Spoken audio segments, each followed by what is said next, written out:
ஒரு பண்ணைக்கு தவப்ப கிடா முக்கியமா அண்ணாச்சி? ஆமா, கண்டிப்பா முக்கியம். ஆடு கிடா கிடா எப்படி வளர்க்கா இருக்கோ அந்த மாதிரி தான் குட்டிகளும் இறங்குவாங்க. எப்படி உங்களுக்கு கொடியாடு வளர்க்கணும்னு தோணுச்சு? எங்க ஏரியால வெள்ளாடு இல்ல. அதனால கொடியாடு இல்லை. கொடியாடு இல்லை. வெள்ளாடு வளர்க்கணும்னு ஆசை. ரொம்ப நாள் ஆசை. கொடியாடுகள் இங்க வந்து குட்டி போட்டுட்டா எட்டயபுரத்துல இருந்து வந்த பிறகு இல்ல இல்ல இல்ல, குட்டி போடல. எப்படி பழகுதா? கொடியாடுகள் எப்படி இருக்கு அண்ணாச்சி? நல்லா பழகும். அது இந்த காடு காடா ஓடுமாங்களா? சில இந்த நாட்டாடுலாம் ஓடுமாங்களா? அதெல்லாம் கிடையாது. அதெல்லாம் தொந்தரவு இல்லை. அந்த எந்த தொந்தரவும் இல்லை. பல்ல காட்டுங்க அந்த கிடாக்கு. தம்பி இரு. ஹேய் ஹேய், பல்லு 2 பல்லு தானே? சிவகங்கை மாவட்டம், திருப்பத்தூர் தாலுகா, பிள்ளையார்பட்டி, பிள்ளையார்பட்டி, காட்டாம்பூர் பிள்ளையார்பட்டி. செம்பிளாடு தான் நாங்கள் 10 வருஷம் வளர்க்குறோம். இப்போ புதுசாக இப்போ வெள்ளாடு. ஏன் செம்மறி ஆட்டுல இருந்து வெள்ளாட்டுக்கு மாறிட்டீங்க? செம்பிளாடு நோய் வந்து அதிகமாக நோய் வருது. ரொம்ப தாக்குது. காப்பாற்ற முடியவில்லை. ஆமாம், எங்கள் மாவட்டத்தில் வந்து காப்பாற்ற முடியல. இருந்த செலவு மாத்திரை மருந்து அதிகமாக செலவுனாலும் சேதங்கள் அதிகமாக. மழை நேரத்தில் சேதம் வாங்கிட்டோம். போன வருஷம் போய் இப்போ டிசம்பர் ஜனவரியில் எவ்வளோ நிறைய செத்துட்டோம்? ஆமாம், நிறைய ஒரு 10 உருப்படி. நான் கொஞ்சம் தான் ஆடு. எத்தனை ஆடு வச்சிருந்தீங்க? நான் ஒரு 30 ஆடு வச்சுருந்தேன். அதில் ஒரு 10 உருப்படி காலி ஆயிடுச்சு. என்ன நோய் என்னாச்சு தாக்குச்சு? தாடி வைக்கும், கழிச்சல் இருந்தோம். ஆமாம், கழிச்சல், தாடி வைக்கும். தடுப்பூசி எல்லாம் போடுறீங்களா ஆடுகளுக்கு? ஆமாம், அது தடுப்பூசிலாம் போட்டுருவோம். ஓகே, இதில் இப்போ எத்தனை தாயாடு இருக்கு? தாயாடு வந்து இதில் ஒரு 11 ஆடு இருக்கு. ஓகே, என்ன ரகங்கள் வெள்ளாடு எல்லாம்? கொடியாடுன்னு சொல்லி வாங்கியிருக்கிறோம். சரி, எந்த ஊர்ல போய் வாங்கிட்டு வந்தீங்க ஆடுகள்லாம்?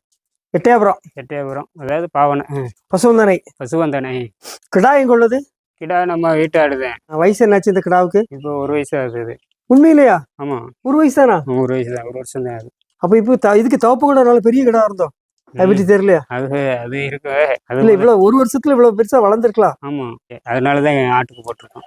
ஆட்டுக்குண்ணா? சரி, இப்ப ஆடுகள் எல்லாம் எப்படி இருக்கு? சென்னையா இருக்கும்? ஆமா, இப்ப சென்னையா இருக்கு. இப்பதான் ஆடு மறிச்சிச்சு. 1 மாசம் தான் ஆகுது. இன்னும் ஒரு 4 மாசம் போகணும். 4 மாசம் கழிச்சா குட்டி விட ஆரம்பிச்சிடும். ஆமா. உங்க ஏரியால வச்சிருக்க மத்தவங்க வச்சிருக்க ஆடுகள்லாம் என்ன ரக ஆடுகள்? அது வந்து நாட்டு ஆடு. சாதாரண ஆடு. படுத்திருக்குல்ல, இதெல்லாம் கிராஸ். அது படுத்திருக்குல்ல. அந்த படுத்து இருக்குது செத்தியோண்டது கருப்பு. அது நாட்டாடு. இது நாட்டாடு. நாட்டாடு நல்ல நோய் தாங்கும்பாங்களா? எப்படி அது ஆக்சுவலா? நோய் தாங்கும். அது எல்லாத்துக்கும் அவ்வளோ வரல. நாட்டாடு வளர்ச்சி இருக்காதுன்னா? வளர்ச்சி இருக்காது. நல்லா மேயும் வளர்ச்சி இருக்காது. இது நாட்டாடு தான். இது இந்த கருப்பு. கருப்பு. ஆடுகளுக்குலாம் வயசுலாம் எப்படி என்னாச்சு? வயசு இப்போ இலை ஆடுதான். அப்புறம் எல்லாம் எத்தனை வருஷம் வச்சுக்கிடலாம் இந்த ஆடுகள் எல்லாம்? 4-5 வருஷம் வச்சுக்கலாம். தீவனம் எப்படி கொடுக்குறீங்க? வீட்டிலே தீவனம் கொடுக்குறீங்களா இல்லாட்டா வெளியே தீவனம் கொஞ்சம் தான். அப்புறம் வீட்டு தீவனம் தான். என்ன தீவனம் கொடுக்குறீங்க? கலப்பு தீவனம் கொடுக்குறோம். அடுத்து வந்து சோளம், மக்காச்சோளம். உங்க ஊர்ல மக்காச்சோளம் இப்போ எவ்வளோ ஆச்சு? 1 கிலோ? 1 கிலோ வந்து 35 ரூபா சில்லறைக்குண்ணா? ஆமா. அதோட தான் ஆட்டு தீவனம் வாங்கி போட்டுடலாம். ஆட்டு தீவனம் 30 ரூபா தானே 1 கிலோ? ஆமா, அது 32 ரூபா ஆகுது. கலப்பு 2 ரூபா ஆகுது. 32 ஆகுது. இது விரும்பி சாப்பிட்றதுனால அதை வாங்கி போடுறோம். மக்காச்சோளம். ஆமா. மக்காச்சோளத்தை எப்படி அப்படியே கொடுத்துருக்கீங்களா இல்லை ஊற வச்சு கொடுப்பீங்களா? ஊற வச்சு கொடுத்துருவோம். ராத்திரி ஊற வச்சிருங்க. ஒரு ஆட்டுக்கு எவ்வளோ வச்சு கொடுப்பீங்க கிராம்? ஒரு ஆட்டுக்கு எப்படி 100 கிராம் 150 கிராம் சாப்பிடும். மேய்ச்சலுக்கு கொண்டு போவீங்களா? ஆமா, மேய்ச்சல் கொண்டு போவோம். எத்தனை மணிக்கு கொண்டு போவீங்க? காலையில 6:30க்கு போவோம். 12 மணிக்கு வந்துடும் வீட்டுக்கு. வந்து தீவனம் சாப்பிட சரியா இருக்கும். மத்தியானம் சாப்பிட்டுட்டு அடுத்து 3 மணிக்கு ஓட்டுவோம். போயிட்டு 3 மணிக்கு ஓட்டுனா அப்புறம் ஒரு 6:45 மணிக்கு வரும். இந்த கொடியாடுகளுக்கு கொஞ்சம் கால் போட்டு மேய்துக்கு வேணுமாங்களா? உங்க ஏரியால ஏதாவது கிடக்குதா? அது எங்க ஏரியால செடி இருக்கு. இருந்தாலும் அதிகமா சொல்ல முடியாது. தரையிலையும் புள்ளையும் மேய்தா? புள்ளையும் மேயும். கிடைச்சது மேயுது.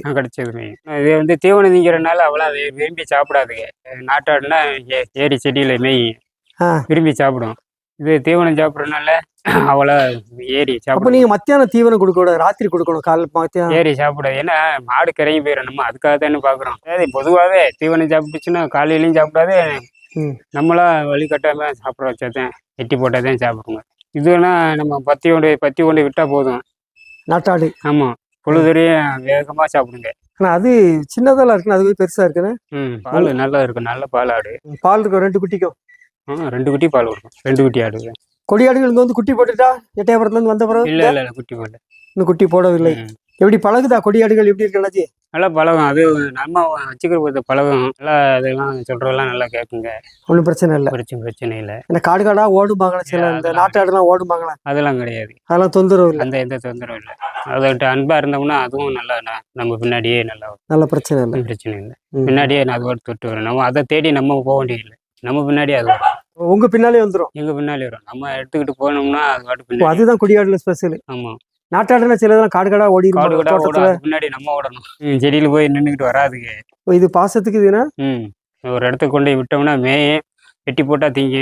அப்புறம் பின்னாடி நம்ம அங்கேயே நின்றுக்கணும். நம்ம விளாண்டுட்டுனா அதுவும் போட்டுட்டு வந்துருங்க. அது உங்களை அடையாளம் கண்டுபிடிச்சிட்டு அவங்க ஆடுகள் இப்போ அடையாளம் கட்டின்னு இல்லை. இப்போ இந்த செம்பரி ஆடு இருக்கிறதுனால இப்போ அது 1 மாதம் தான் ஆகுது. ம். ஆனால் கூப்பிட்டா சொல்கிறது கேட்குது, ஓடியாருது. எப்படி உங்களுக்கு கொடியாடு வளர்க்கணும்னு தோணுச்சு? எங்கள் ஏரியாவில் வெள்ளாடு இல்லை, அதனால கொடியாடு இல்லை, கொடியாடு இல்லை. வெள்ளாடு வளர்க்கணும்னு ஆசை, ரொம்ப நாள் ஆசை. பயிராக்கியம். அதனால சரி செம்பரி ஆடுக்கு செலவு பண்ணி பார்த்தோம். ஒரு 10 வருஷமா செம்பரி ஆடு தான் வளர்த்தோம். அதில் கொஞ்சம் ஏதாவது மிச்சம் பிடிச்சீங்களா? செம்மணி ஆட்டில் அது வீடு கிட்ட கட்டினீங்களா? அதெல்லாம் ஒன்றும் கிடையாது. வீட்டுக்கு சாப்பாடு அதுக்கு சரியாக இருக்கும், அதுக்கு செலவு பண்ணுறது சரியாக போயிடும். வெள்ளாடு வளர்த்து பார்ப்போம் அப்படின்ட்டு ஒரு வைராக்கியம். மேலேயும் கொடியாடு. ஆமாம், அது வந்து சரி இந்த நாட்டெல்லாம் வேண்டாம், கொடியாடே தான் வளர்க்கணும் அப்படின்னு ஆசை. அதுவும் எட்டயபுரத்துக்கே போயிட்டீங்க ஒரிஜினல் வேணும்னு சொல்லி. இந்த ஆடுகள் ரோட்ல போகும்போது உங்க ஊர் ஆட்கள் பார்ப்பாங்கல்ல, எப்படி இருக்குன்னு ஏதாவது சொன்னாங்களா அந்த 1 மாசத்துல யாராவது? பாப்பாங்க. இந்த ஆடு வளர்த்த இந்த மாதிரி வளர்க்கணும் அப்படிங்கிற ஆசை இருக்கு. இந்த ஆடுகளை பார்த்துட்டு என்ன சொல்றாங்க? கொடியாடுலாம் கொடியாடு வாழம் ஜம்பு கொடியாடுன்னு அவங்களுக்கு கொடியாடுன்னு இது என்னன்னு தெரியல. இன்னொன்னு தெரியல. இருந்தாலும் ஆடு இந்த மாதிரி வளர்க்கணும், ஆடு வளர்த்தா. ஏன்னா இங்கெல்லாம் வந்து இந்த மாதிரி சின்ன சின்ன பிடிச்சி பிடிச்சா இருக்கும், குள்ளமா இருக்கும். இப்படிதான் வளர்க்குறாங்க. இது எத்தனை மாசம் குட்டி இந்த குட்டி? இது இப்போ 1 மாசம் குட்டி. பரவாயில்லையே, நல்லா வளர்த்துருக்கு. இதோட குட்டியா? இதோட குட்டி. தாயை தாண்டி வளர்த்துருக்க. ஆமா. கிடா இந்த கிடா இது கொழுந்தது? அந்த கிடா. ஓ, அந்த தவப்பு கிடா தானே? பல்ல காட்டுங்க அந்த கிடாக்கு. தம்பி ஹேய் ஹேய், பல்லு 2 பல்லு தானே? எல்லாம் போட்டிருக்கு. 6 பல்லும் போட்டுச்சு. 6 பல்லு. 3 வருஷம் கிடா விட்டுருக்க? இல்ல 2 வருஷம், 1 வருஷம், 1.5 வருஷம் தான் இருக்கும். கொடியாடு 10 ஆடு ஒழுங்கா வளர்த்தா 10,000 ரூபா வருமானம் வருங்காங்க. நம்பிக்கை இருக்கா? நம்பிக்கை இருக்கு. இனிமேல் வளர்த்தா 30 வளர்த்துருக்கோம். நம்ம வளர்க்குறோம். 1 மாசம் தான் ஆகுதுன்னா எட்டயபுரத்துல இருந்து வாங்கிட்டு வந்தேன்னா. ஆமா, 6 மாசத்துல குட்டி ஈன ஆரம்பிச்சிடும். அந்த விசுவாசத்துல ஓடி இருக்கோம். இல்ல ஆடு வாங்கும் பட்சத்துல உங்களுக்கு இப்படி தாயாடா வாங்கணுமா இல்லைன்னா குட்டியில வாங்கி 5 மாசம் 6 மாசத்துல எது லாபம், எது நல்லது? அதாவது தாயாடு வாங்கினா உடனே நம்ம வந்து குட்டி பார்க்கலாம். குட்டியா வாங்கணும்னா அது ரொம்ப நாள் ஆகும். 1 வருஷம் 1.5 வருஷம் சும்மா மேய்ச்சிட்டு இருக்கணும். மேய்ச்சணும். அது வந்து பராமரிக்கணும் அதை. அதனால தாயாடா வாங்குறது. எட்டயபுரம் சந்தைக்கு பண்ணீங்களா? சந்தையை பாத்தீங்களா இல்லையா? சந்தை போல, சந்தை அன்னைக்கு நான் போல, மற்ற நாள் போனோம். எட்டயபுரம் ஆடி வியாபாரி. ஆமா, ஆடி வியாபாரி. அவர் கனிட்டு வாங்கினீங்க? ஆமா, பண்ணிட்டோம். எனக்கு கொடியாடு வேணும், நல்ல ஆடை வாங்கி கொடுங்க அப்படின்னு சொல்லி 10 ரூபா அட்வான்ஸ் கொடுத்து 10,000 ரூபா போட்டீங்க. உங்க ஏரியால சந்தைகள்லாம் உண்டாங்க? திருப்பத்தூர்ல? திருப்பத்தூர் சந்தை இல்ல, மேலூர் சந்தை இருக்கு. மதுரை மேலூர். ஆமா, ஆட்டு சந்தை உண்டோ? ஆட்டு சந்தை உண்டு. கொடியாடுலாம் வருமாங்க? அங்க கொடியாடு வராது, நாட்டாடு வரும். உங்க ஏரியால நல்ல வெள்ளாடு வளர்த்து நல்லா சம்பாதிச்சிருக்காங்களா மக்கள் யாராவது? செம்பாரி அப்ப நாட்டாடு வளர்த்து நல்லா சம்பாதிச்சிருக்காங்க. வீடுகள்லாம் கட்டியிருப்பாங்களா? நல்லா இருக்காங்க. நல்லாதான் இருக்காங்க. நல்லா இருக்காங்க. ஒரு ஆளுக்கு தேவைன்னா எவ்வளவு ஆடு தேவைன்னாச்சு? எவ்வளவு ஆடுனா சம்பளம் கிடைக்கும், வருமானம் கிடைக்கணும்ல? ஒரு ஆளு ஒரு குடும்பத்துக்கு தேவைன்னா 25 தாயாடு இருந்தா போதும். ஒரு மாசம் ஒரு 20,000 வருமானம் எதிர்பார்க்கலாம். இது குட்டி போட்டு இன்னும் வந்தாதான் இதோட வருமானங்கள் தெரியும். ஆமா. உங்க அனுபவத்துல ஆடுகளுக்கு என்னென்ன நோய்கள்லாம் வருது சொல்லுங்க. ஆனா செம்பிளாடுக்கு வந்து வாய்க்கான, கால்கான, மழை காலம் தாடி வீக்கம். வெயில் காலத்திலயும் வரும், வெயில் காலத்திலயும் தாடி வீக்கம் வரும். அப்படியா? ஆமா. அந்த தாடி வீக்கத்துக்கு ஆக்சுவலா காரணம் இந்த குளத்தோரமா மேய்ப்பிடும். ஆமா, இப்ப வந்து நமக்கு குளத்தோரம் மேய்க்க முச்சுல அது ஒரு இது உண்டு, ஒரு கிருமி உண்டு. கிருமி இருக்கு. அந்த கிருமி தான் இது. 2வது கிருமி இருக்கு. அதுக்குன்னு ஒரு கிருமி மருந்து உண்டு. அந்த கிருமி மருந்து கண்டிப்பா கொடுக்கணும். கொடுத்தா அந்த தாடி வீக்கம் வராது. ஆனா குளத்தோரத்துல மேய்க்க முச்சுல மட்டும்தான் அது பிரச்சனை. அதாவது இங்க ஏரியா தாடி வீக்கம் ரொம்ப வருதுன்னா உங்களுக்கு? ஆமா, ஏதாவது பக்கத்துல குளமா இருக்கும், குளம் இருக்கு, பள்ளம் பயணம் மேடு. இந்த வயலே இப்ப பள்ளமாயிரும், அதுல தண்ணி நிக்கும். அதுல வந்து நம்ம ஓடி அந்த அதை பார்த்துக்கிட்டே இருக்க முடியாது. ஆடு வந்து ஆசையா மேய்ங்க, இதை பார்த்து ஒதுக்கி மேய்க்க முடியாது. வெயில் காலத்துல ஒன்றும் தீவனம் இருக்காது. அப்போ ஏதாச்சும் மேய்ஞ்சி அது வயிறப்பதான் பார்ப்போம். நம்ம சரி மேயட்டும் அப்படி சொல்லி தான் விடுவோம். அப்போ அந்த பள்ளத்துல போய் மேயும் போது அதுக்கு நோய் தாக்கிடுது. அப்போ நமக்கு ஒன்றும் தெரியும். நோய் மேலாண்மை நல்லா படிக்கணும். ஆமா, இதுக்கு வந்து சரியாச்சு. ஆடு வளர்க்க வருங்கால இளைஞர்கள் ஆடு வளர்க்கலாமா எப்படின்னு சொல்லுங்க. கண்டிப்பா பாத்துக்கிட்டு இருக்க வீடியோ பாப்பாங்க நிறைய பேர். கண்டிப்பா லாபம் இருக்குதா? எப்படி வளர்க்கலாமா? லாபம் வளர்க்கலாம் கண்டிப்பா. இப்ப வந்து ஆடு மெயினான தொழில்னு சொல்றாங்க. தொழில். ஆமா, ஆடு நல்லா வளர்க்கலாம். ஆனா அது விசுவாசத்தோட வளர்க்கணும். நோய் மேலாண்மையை படிக்கணும். ஆமா ஆமா, அனுபவம் படிப்பு இருக்கு. நோய் நீங்க சொன்ன மாதிரி நோய் படிப்பு, அந்த தடுப்பூசிகள் அதெல்லாம் கரெக்டா அந்த ப்ராப்பரா அந்த டயத்துக்கிட்ட கரெக்டா போட்டா சரியா இருக்கும். வந்து பிள்ளை மாதிரியா நம்மளும் அதோட ஒரு மனுஷல்கிட்ட எப்படி பழகுறோமோ அதோட ஒன்றி இணைஞ்சு போனோம்னா நல்ல வருமானம் இருக்கு. இல்ல நாட்டால செத்தியோண்டு ஆடுதான் எவ்வளவுதான்னாலும் பிடி ஆடாங்க வச்சுல வருமானம் இல்ல பிடிச்சானா. ஆமா, ஆனா அது குட்டியை தான் நல்லா வளர்த்துக்க அந்த ஆடுனா. நல்ல பால் ஆடு. அதுக்காக 2 மாசத்துல சொல்றீங்க, 2 மாசத்துல இப்படி வளர்த்துக்க குட்டிய. அந்த குட்டி தவப்ப மாதிரி வரும்னு நினைக்கிறேன். அது பெருசா வரும் இருக்குன்னா ஒரு பண்ணைக்கு தவப்ப கிடா முக்கியமா என்னாச்சு? ஆமா கண்டிப்பா முக்கியம். ஆடு கிடா கிடா எப்படி வாகா இருக்கோ அந்த மாதிரி தான் குட்டிகளும் இறங்குவாங்க. கிடா சரியில்லைன்னா பொடிச்சு பொடிச்சா கிடந்தா அது அந்த குட்டியும் அந்த மாதிரி தான் கிராஸ் பொடிச்சு பொடிச்சா இருக்கும். பிடிச்சி வச்சு பண்ணை வேஸ்ட். வேஸ்ட்டு.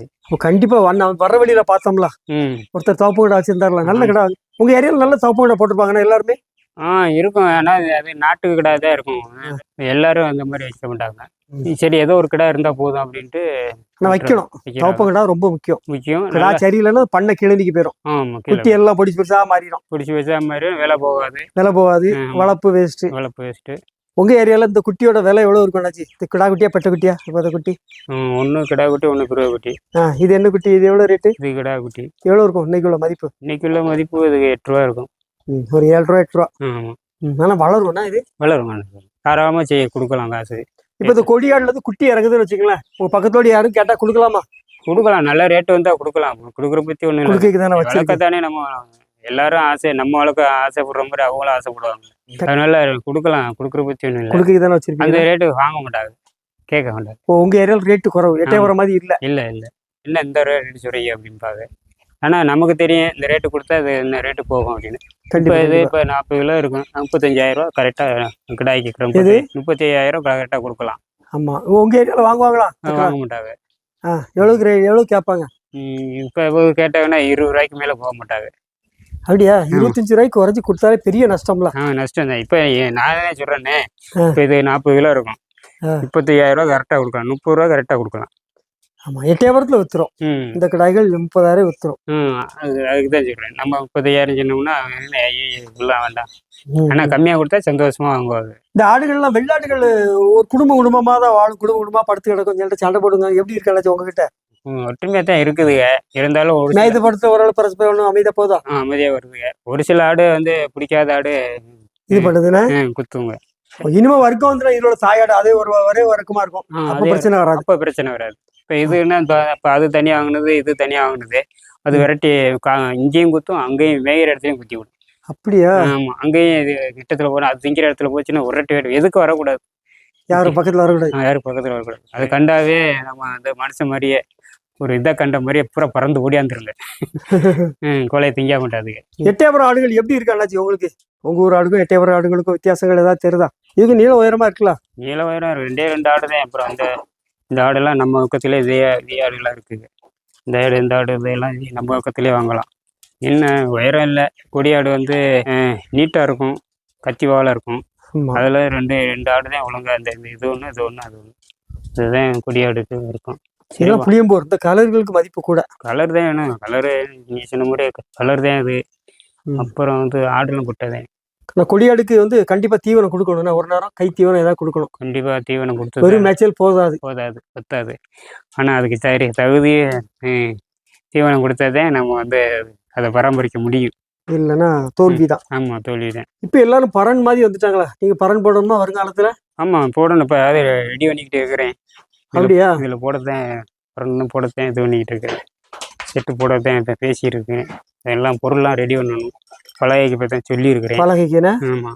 ஏன்னா பரன் போட்டாதான் நம்ம ஆடு நல்லா நோய் வராது. நோய் வராது. ரெண்டாவது மழை நேரத்துல நோய்களுக்கு பரன் முக்கியம். அது ரொம்ப அவசியம். முக்கியம். ரெண்டாவது மழை நேரத்துல தோத்துருந்தாங்களா? ஆமா. ஆடு செத்து போச்சு, குட்டி செத்து போச்சுன்னு சொல்லுவாங்களா? ஆமா. அதுக்கு பரன் ரொம்ப முக்கியம், அவசியம். ஏன்னா அதாவது டிசம்பர், ஜனவரி, பிப்ரவரி காலத்துக்கு பரன் அவசியம்.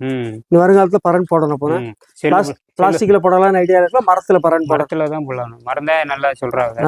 மரத்துல போட்டாதான் நம்ம நல்லா இருக்கும். அது மூத்திரம் பேயும் சாணி போடும். இதெல்லாம் மரம் தான் நல்லது. அப்ப இதை ஃபுல்லா வருங்கால பரனா மாத்தணும். அதுக்கு எப்படியும் 1000 ஒரு தொகை. ஆமா, 1000. அதனாலதான் ரெடி பண்ணிக்கிட்டு இருக்கேன். இப்ப இதுக்கு அடுத்து இப்பதான் வாங்கினதுக்கு இப்போ 1.5 லட்சத்துக்கு மேல ஆயிடுச்சு. ஒன்னொன்னா ரெடி பண்ணிக்குவோம். படிப்படியா பண்ணணும். ஆமா. ஆடு வளர்ப்புல தாயாடு வளர்ப்பு, செம்மறி வளர்ப்பு, வெள்ளாடு வளர்ப்பு, கிடாக்குட்டி வளர்ப்பு, 100 நாள் வளர்ப்பு, அப்படி இப்படி நிறைய வளர்ப்பு முறைகள் இருக்கு. உங்க அனுபவத்துல எது லாபமா நினைக்கிறீங்க? வளர்ப்பாடு கறிக்குன்னு வளர்க்குறாங்க. அதுல லாபம் இருக்கு. ஆமா, அது ஒரு டைம் வாங்கி அடுத்தாலையும் அதே குட்டியை வாங்கி காசப்படணுங்களா? ஆமா, காசு போடணும். இது உங்களுக்கு தாயாடுல ஒரு டைம் தானே வாங்குறீங்க, காசு போடுறீங்க? இது ஒரு டைம் தான் போடுறோம். இருந்தாலும் நம்ம அது இப்ப 1000 ரூபாய்க்கு வாங்கினா 2000 ரூபாய்க்கு விற்கலாம். வித்துரும். இப்போ 1000 ரூபாய்க்கு விற்க தெரியணும். ஆமாம் 1000 ரூபாய்க்கு வாங்கணும்னா வளப்பாடு ம். கறிக்குன்னு வளர்க்குறேன். இங்கே செட்டு போட்டு வளர்க்குறாங்க. இப்போ அப்படியா? மேலே செட்டு உங்க ஏரியாவில் வளர்க்காங்களா அந்த மாதிரி? வளர்க்குறாங்க. செட்டு மேலே செட்டு போடுறேன், மேலே ஆடு, கீழே கோழி பண்ணை வளப்பாடு. அது வந்து இப்போ நம்ம மாசம் மாசம் அது ஒரு ட்ரைனிங் ஒன்று போடுறோம் நம்ம சேனல் மூலமா. ட்ரைனிங் அது எப்படி வளர்க்கணும் என்ன யாது ஆமாம் நம்ம சேனல் மூலம் ஒரு ட்ரைனிங் போட்டுட்டு இருக்கோம் மக்களுக்கு. அது லாபம் இருக்கதான் செய்யுது. லாபம் இருக்கும். அதெல்லாம் டக்கு டக்குன்னு எடுத்துடலாம் காசு. உடனே அது 100 குட்டி வளர்த்தா மாசம் ஒரு 50,000 ரூபாய் குறைஞ்சது. எடுத்துடலாம். அது வந்து ரோலிங் போய்கிட்டே இருக்காது. போயிட்டே இது வந்து நம்ம எதிர்பார்த்துக்கிட்டே இருக்கணும். 2 மாசம் 4 மாசம் 5 மாசம் எதிர்பார்க்கணும். நம்ம சேனல் மூலமா நம்ம தீவனமும் பண்றோம். நம்ம 1.5 லட்சம் வாங்கியிருக்கோம்னா இதுக்கு எப்படியும் 50,000 தீவனம் வச்சு ஆகணும். நம்ம குறைஞ்சது இப்போ 10 ஆட்டுக்குங்கும் போது அப்படி மாசம் 10 ரூபா வச்சு ஆகணும். கண்டிப்பா ஏன்னா தீவனம் வச்சு ஆகினதான் அந்த காசையும் சேர்த்து தானே இதில் எடுக்கணும். நமக்கு வந்து கரெக்டான தீவனம் கொடுத்தா தான் ஆடு நல்லா இருந்தால் தான் நமக்கு 2 குட்டியை எதிர்பார்க்கணும். அது வந்து இறக்காம பால் கொடுத்து வளர்க்குறது. தீவனம் இருந்தால் தான் பால் நல்லா இருக்கும். கண்டிப்பா தீவனம் கொடுத்தாதான் குட்டியை வளர்க்கும். ரைட். ஆமா. இல்லைன்னா கொடி ஆடுல பால் இருக்காது. எலும்பு தோலமா இருக்கும்னா ஆடு. ஆமா. அதை நம்ம முதல்ல பார்க்கணும். அதுக்கு நம்ம செலவழிச்சாதான். இல்லைன்னாச்சு மேய மட்டுக்குன்னு சொல்லதுனால ஆடை சாயங்காலம் மேய்ச்சிட்டு வந்து நீங்க தீவனத்தை கொடுத்தா என்ன பசியில மேயுங்களா? அது மேய ஒரு 6 மணிக்கு வச்சுட்டா 6 to 9 மணி வரைக்கும் ஏதாவது வச்சுட்டா தீவனம் வச்சா நல்லா இருக்குன்னு சொல்றேன் என்னோட இது. அது நைட்டு வந்து நீங்க தீவனம் வச்சா அங்க போய் படுத்துல கிடக்கும் மேயாத. இல்ல அதாவது காலையில வெறும் அரிசியோட போகுது. இந்த தீவனத்தை எதிர்பார்த்துக்கிட்டே இருக்கும். அங்க வந்து படுக்காது, மேய முட்டாது. அது வேற இருக்குன்னா 6 மணி எப்பாவும் அப்படியும் ஆயிருமா? தீவனத்தை எதிர்பார்த்துக்கிட்டே அங்க மேய மாட்டாது, கொலை கடிக்காதுங்க. அப்போ அதுக்காக வந்து நம்ம மத்தியம் வச்சாதான் அது சாப்பிட்டு பேசாம ரெஸ்ட் எடுக்கும். அடுத்து வந்து 3 மணிக்கு கொத்தும்போது கொஞ்சம் மேய்ங்க. நம்ம வந்து அது வந்து வயிற்று ஃபுல்லாக ஆகிக்கிறோங்க. அப்போ நம்ம நைட்டு வந்து வைக்க வேண்டியது இல்லை. இதுதான் கரெக்டான டைம். தாயாடுகளுக்கு மேய்ச்சல் கண்டிப்பா அவசியம். அவசியம். மேய்ச்சல் இல்லைன்னா ஃபெயிலியர்னா. ஆமாம்.